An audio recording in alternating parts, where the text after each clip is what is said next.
A lot of gray area here, as our reporters have noted in the initial stages of something like this, a catastrophe like this. Some of the information is correct, but oftentimes a lot of the information is incorrect. What do we know, or what would you as an expert like to know? Well, what we know, as you said, is very gray. There's lots of claims and finger-pointing going back and forth because each side is trying to frame the argument and the crisis to help suit its own interests. But right now, what we do know is basically the plane has lost contact and crashed, and we have evidence of that on the ground. And everyone was dead on board. From there, though, the assumption is that it was shot down based off where it did crash, because it was in a conflict zone. But again, we cannot, at this point, rule out mechanical failure, pilot error, or even necessarily a terrorist attack of some kind of different sort from being another cause, potentially, of this crash. Paul, I'm very interested in your knowledge and George Friedman and Stratfor's knowledge on missile systems, and particularly the book Missile System. What can you advance in our conversation on a missile that can take a commercial jet out 6 miles off the ground?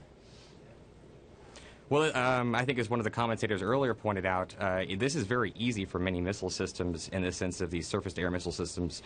They're designed to engage military aircraft that are very hard to see, flying faster and higher than civilian aircraft. In many ways, civilian aircraft are large, easy to see in the sense of radar, and flying slow.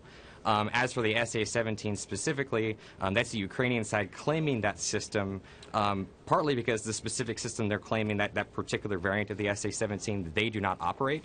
So it kind of indirectly points the finger at the separatists and at Russia as being the approximate causes for this crash, if it was even shot down. Paul, it's good to speak to somebody with military experience. Of course, as a former Army Ranger, you have done that. What is your belief in the institutional integrity in Ukraine? If this is in a war zone, as my colleague Mark Crumpton mentioned earlier, how do we go in there? How does the international community go in there? Or can Ukraine even go in to begin to study this accident?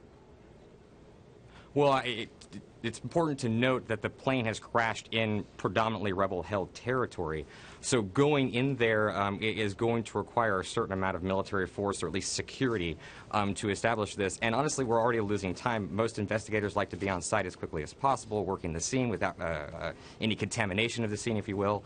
And we're going to lose days probably before anyone who has serious investigation capability can get on the ground and start to determine what actually happened. Paul, speaking of geopolitical intelligence, what are the implications here, not just for Ukraine, but what are the implications for Washington and for Moscow?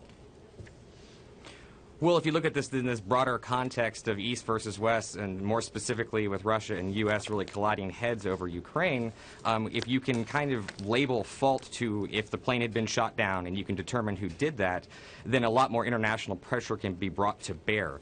U.S. has been very aggressive for trying to push sanctions, and the EU has been a little bit more tepid with its sanctions because it's more economically intertwined with Russia. But if, let's say, it was proven that Russia had a hand in this in some capacity, EU might come off the fence and really start to put serious sanctions in place against Russia. So really for them, determining who, if they can determine that someone actually shot the plane down, can bring a lot of international pressure focused directly on that actor.